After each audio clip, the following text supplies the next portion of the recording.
जय हिंद साथियों, कैसे हैं सभी लोग। उम्मीद करता हूँ आप सभी मस्त होंगे और अपने शिक्षण कार्य में व्यस्त होंगे। स्वागत है आप सभी का सीटेट 7 जुलाई 2024 के एग्जाम में। और आज हम फिर से करने वाले हैं एसएसटी सामाजिक विज्ञान के मोस्ट और इम्पोर्टेंट क्वेश्चन। क्लास आज 38 है। चैनल पर जो भी नए हैं चैनल को सब्सक्राइब कर लीजिए। चलिए समय को ना गंवाते हुए चलते हैं क्वेश्चन की तरफ। और आज का पहला क्वेश्चन है, किस गवर्नर जनरल ने घोषित किया कि अवध पर गलत तरीके से शासन किया जा रहा था और उचित प्रशासन सुनिश्चित करने के लिए ब्रिटिश शासन की आवश्यकता थी। तो Lord Mountbatten, Lord Ripon, Lord Canning, Lord Dalhousie. कौन सा ऑप्शन राइट होगा?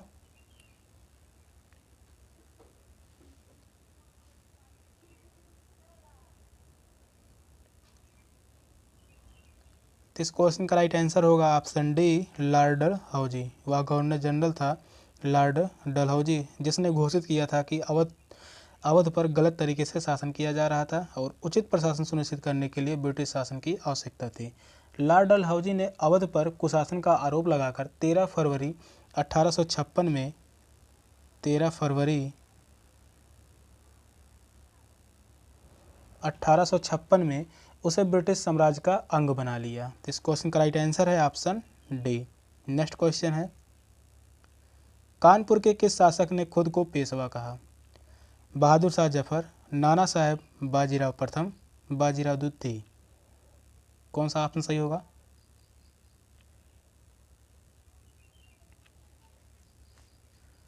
तो कानपुर के किस शासक ने खुद को पेशवा कहा?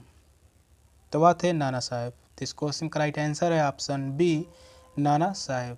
1857 के विद्रोह में कानपुर में विद्रोह का संचालन नाना साहेब के नेतृत्व में हुआ था। 1857 का विद्रोह जो था,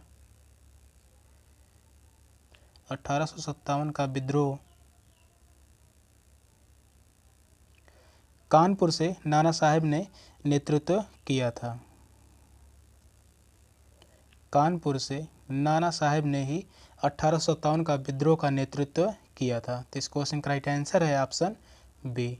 नेक्स्ट क्वेश्चन है, कारखाने के विषय में पढ़ाने के लिए सबसे उपयोगी विधि होगी एक डॉक्यूमेंट्री फिल्म दिखाना, एक कहानी सुनाना, किसी विशेषज्ञ को निमंत्रित करना और किसी औद्योगिक कारखाने की यात्रा आयोजित करना। कौन सा ऑप्शन सही होगा? यह भी क्वेश्चन काफ़ी बार पूछा गया है और पढ़ाया भी गया है। तो कौन सा ऑप्शन सही होगा?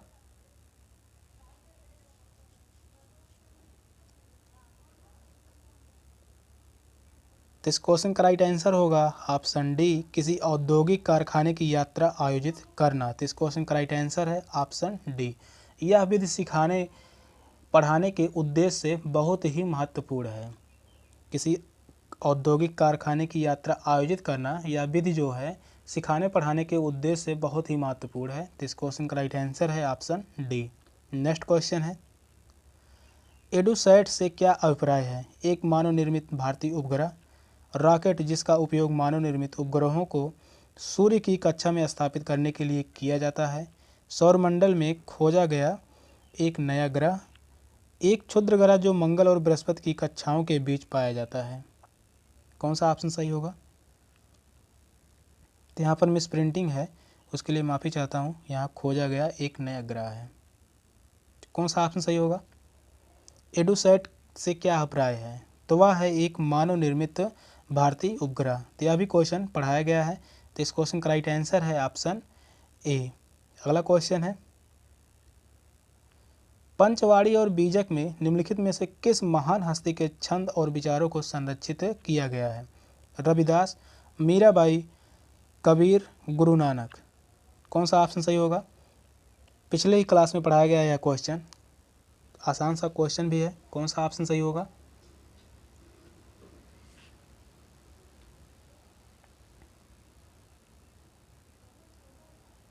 तो इस क्वेश्चन का राइट आंसर है ऑप्शन सी, कबीर। पंचवाड़ी और बीजक में महान हस्ती छंद और विचारों को संरक्षित किया गया है, तो वह है कबीर जी के। तो इस क्वेश्चन का राइट आंसर है ऑप्शन सी। नेक्स्ट क्वेश्चन है, एलोरा की गुफा का भित्ति चित्र जिसमें विष्णु को नरसिंह अर्थात पुरुष सिंह के रूप में दिखाया गया है, किस काल की कृति है? गुप्त काल की, गुर्जर प्रतिहार काल की, राष्ट्रकूट काल की, चालुक्य काल की। कौन सा ऑप्शन सही होगा? यह क्वेश्चन 2016 और 2018 दोनों में आया हुआ है सीट के एग्जाम में। कौन सा ऑप्शन सही होगा?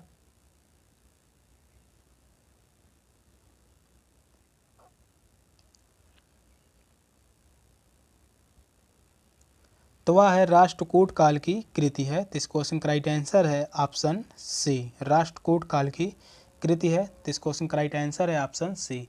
एलोरा जो है हिंदू, बौद्ध और जैन गुफा मंदिरों की श्रृंखला के लिए प्रसिद्ध है। किसके लिए प्रसिद्ध है एलोरा? एलोरा जो है वह प्रसिद्ध है हिंदू, जैन और बौद्ध गुफा मंदिरों की श्रृंखला के लिए प्रसिद्ध है। तो इस क्वेश्चन का राइट आंसर है ऑप्शन सी। नेक्स्ट क्वेश्चन है, निम्नलिखित में से कौन सा संगठन उपनिषद में आस्था रखता है? सेवा समाज, ब्रह्म समाज, रामकृष्ण मिशन, सत्यशोधक समाज। कौन सा ऑप्शन सही होगा?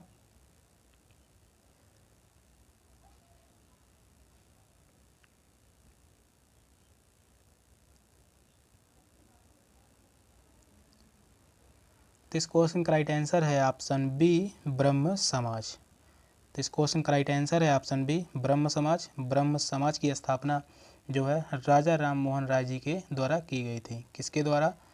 राजा राम मोहन राय जी के द्वारा की गई थी। तो इस क्वेश्चन का राइट आंसर है ऑप्शन बी। 1815 में राजा राम मोहन राय ने आत्मीय सभा की स्थापना की थी। 1815 में आत्मीय सभा की स्थापना की गई थी।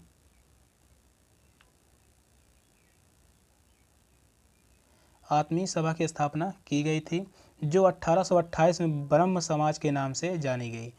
यही जो आत्मीय सभा है यही चलकर 1828 में ब्रह्म समाज के नाम से जाना गया। पहला जो था यह आत्मीय सभा के नाम से जाना गया। कब? स्थापना जो हुई थी 1815 में। इसके बाद 1828 में इसी आत्मीय सभा को ब्रह्म समाज के नाम से जाना गया। तो इस क्वेश्चन का राइट आंसर है ऑप्शन बी। नेक्स्ट क्वेश्चन है, वात दिग्दर्शी का प्रयोग क्या मापने के लिए किया जाता है? वायु तापमान, वायु वेग, वायु दाब, वायु दिशा। कौन सा ऑप्शन सही होगा?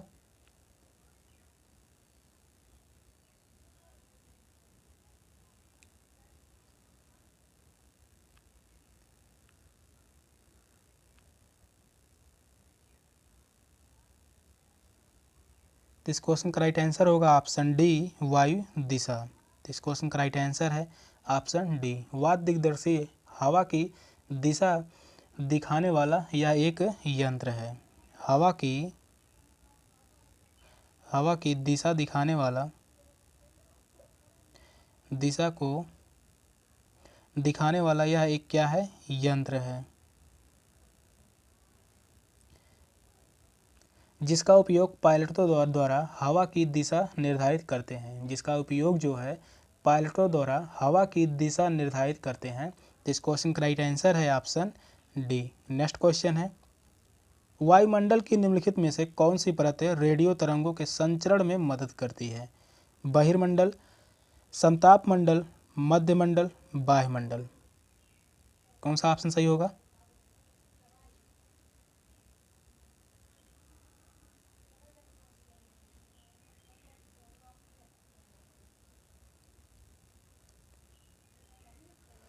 तो इस क्वेश्चन का राइट आंसर होगा ऑप्शन डी, वायुमंडल। तो इस क्वेश्चन का राइट आंसर है ऑप्शन डी, वायुमंडल। वायुमंडल को दो उपमंडलों में बांटा गया है। वायुमंडल को दो उपमंडलों में बांटा गया है। उपमंडलों में बांटा गया है। पहला जो है आयन मंडल,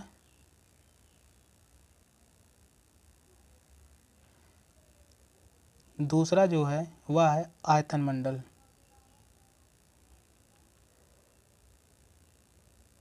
वायुमंडल को दो उपमंडलों में बांटा गया है। पहला जो है आयन मंडल, दूसरा जो है वह है आयतन मंडल। तो इस क्वेश्चन का राइट आंसर है ऑप्शन डी। नेक्स्ट क्वेश्चन है, पृथ्वी की विभिन्न परतों को क्रम में आंतरिक से बाहरतम परत तक पहचानिए। क्या है पृथ्वी की संरचना है? ऑप्शन है परपटी, मेटल, बाहरी क्रोड़, आंतरिक क्रोड़। सेकंड ऑप्शन है मेटल, परपटी, बाहरी क्रोड़, आंतरिक क्रोड़। थर्ड ऑप्शन है आंतरिक क्रोड़, बाहरी क्रोड़, परपटी, मेटल। फोर्थ ऑप्शन है आंतरिक क्रोड़, बाहरी क्रोड़, मेटल, परपटी। कौन सा ऑप्शन सही होगा? तो आंतरिक से बाहरीतम परत तक पहचानिए, तो कौन सा ऑप्शन सही होगा?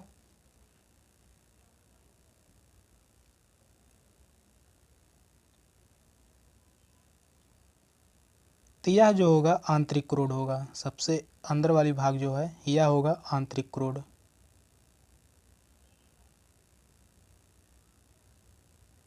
यह होगा आंतरिक क्रोड़। इसके बाद होगा यहाँ जो होगा यह होगा बाहरी क्रोड़।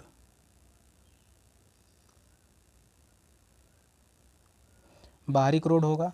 फिर इसके बाद जो होगा यह मेटल होगा। मेटल। और सबसे जो है बाहरतम जो होगा वह होगा परपटी।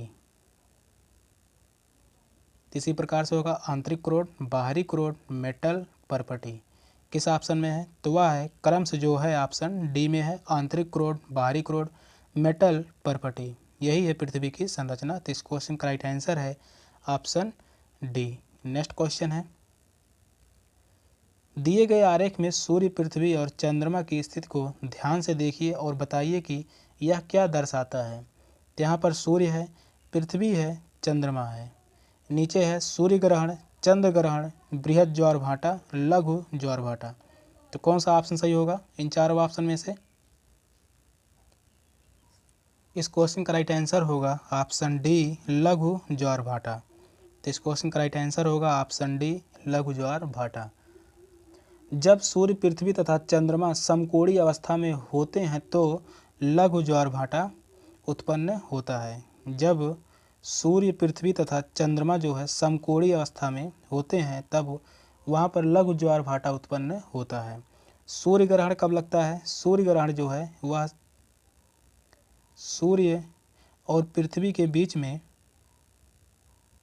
सूर्य और पृथ्वी के बीच में चंद्रमा आ जाता है, तब क्या लगता है? सूर्य ग्रहण। या तीनों सूर्य हैं, चंद्रमा है, सूर्य पृथ्वी के बीच में चंद्रमा आ जाता है तो सूर्य ग्रहण। और वहीं चंद्र ग्रहण, चंद्र ग्रहण कैसे लगता है? तो सूर्य और चंद्रमा के बीच में, सूर्य और चंद्रमा के बीच में पृथ्वी आ जाता है तो चंद्र ग्रहण लगता है। सूर्य ग्रहण, सूर्य और पृथ्वी के बीच में चंद्रमा आ जाता है तो सूर्य ग्रहण।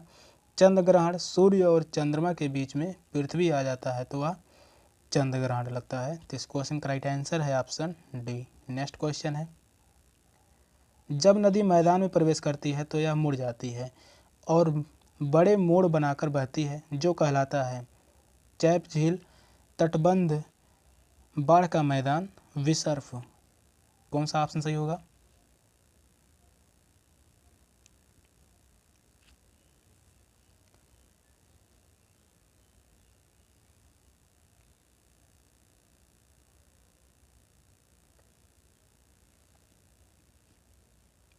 क्वेश्चन कह रहा है जब नदी मैदान में प्रवेश करती है तो वह मुड़ जाती है और बड़े मोड़ बनाकर बहती है जो कहलाता है विसर्प। तो इस क्वेश्चन का राइट आंसर होगा ऑप्शन डी, विसर्प। नदियाँ पहले क्या है, भाबर क्षेत्र में प्रवेश करती हैं। नदियाँ जो है पहले भाबर क्षेत्र में प्रवेश करती हैं और भाबर क्षेत्र में नदियाँ जो है अदृश्य हो जाती हैं। छोटे छोटे पत्थर होते हैं और इन्हीं के बीच से होकर नदियाँ बहती हैं, जो कि नदियाँ यहाँ भाबर क्षेत्र में अदृश्य हो जाती हैं, नदियाँ दिखाई नहीं देती। इसके बाद तराई क्षेत्र में प्रवेश करती हैं। यहाँ पर जो है यहाँ तराई क्षेत्र में प्रवेश करती हैं और अपने जल को बिखेरती हैं। तो यहाँ पर तराई क्षेत्र में प्रवेश करती हैं नदियाँ।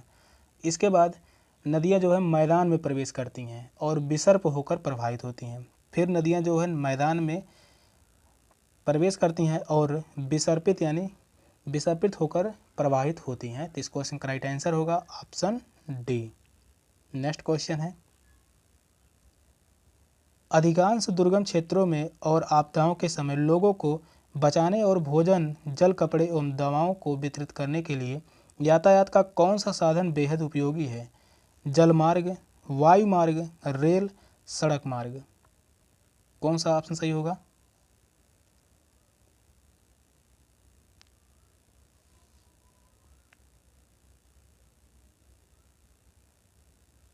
कह रहा है अधिकांश दुर्गम क्षेत्रों में और आपदाओं के समय लोगों को बचाने और भोजन, जल, कपड़ों एवं दवाओं को वितरित करने के लिए कौन से यातायात साधन बेहद उपयोगी होंगे?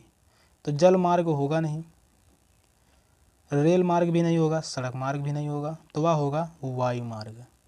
यही सबसे बेहद उपयोगी होगी। तो इस क्वेश्चन का राइट आंसर होगा ऑप्शन बी। आपातकाल में वायु यातायात की सुविधा निर्णायक भूमिका निभाती है। तो इस क्वेश्चन का राइट आंसर होगा ऑप्शन बी। नेक्स्ट क्वेश्चन है, भूगोल की वह शाखा जो विशिष्ट मानव जनसंख्या की संरचना के विषय में संबंधित है कहलाती है मानव भूगोल, नगरीय भूगोल, जैव भूगोल, जनसांख्यिकी। कौन सा ऑप्शन सही होगा?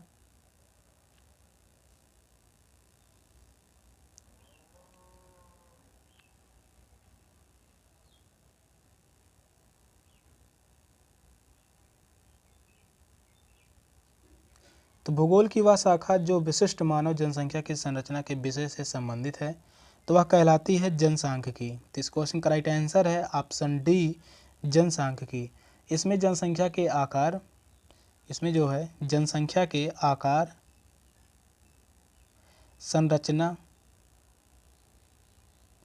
संरचना हो गया, वितरण, वितरण हो गया, जन्म हो गया, प्रवास, वय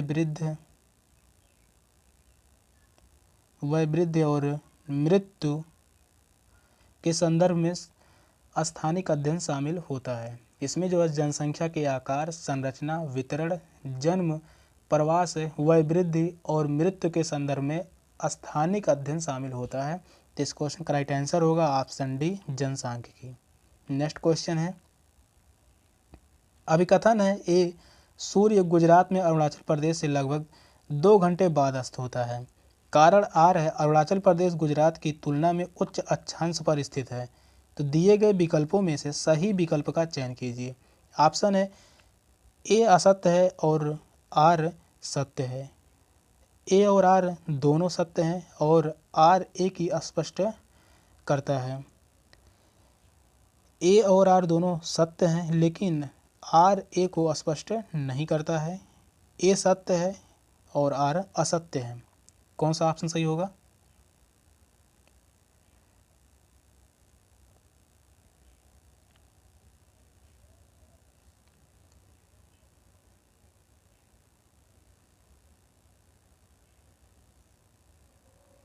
अभिकथन है सूर्य गुजरात में अरुणाचल प्रदेश से लगभग 2 घंटे बाद अस्त होता है। तो यह बात सही है। अरुणाचल प्रदेश गुजरात की तुलना में उच्च अक्षांश पर स्थित है। तो यह भी सही है लेकिन आर ए को स्पष्ट नहीं करता है। तो इस क्वेश्चन का राइट आंसर होगा ऑप्शन सी। ए और आर दोनों सत्य हैं लेकिन आर ए को स्पष्ट नहीं करता है। तो इस क्वेश्चन का राइट आंसर होगा ऑप्शन सी। सेशन का लास्ट क्वेश्चन था। क्वेश्चन कैसे लगे कमेंट में जरूर बताइएगा। चैनल पर नए हैं तो चैनल को सब्सक्राइब कर लीजिए। मिलते हैं फिर अगली क्लास में, तब तक के लिए बाय बाय, टेक केयर, जय हिंद।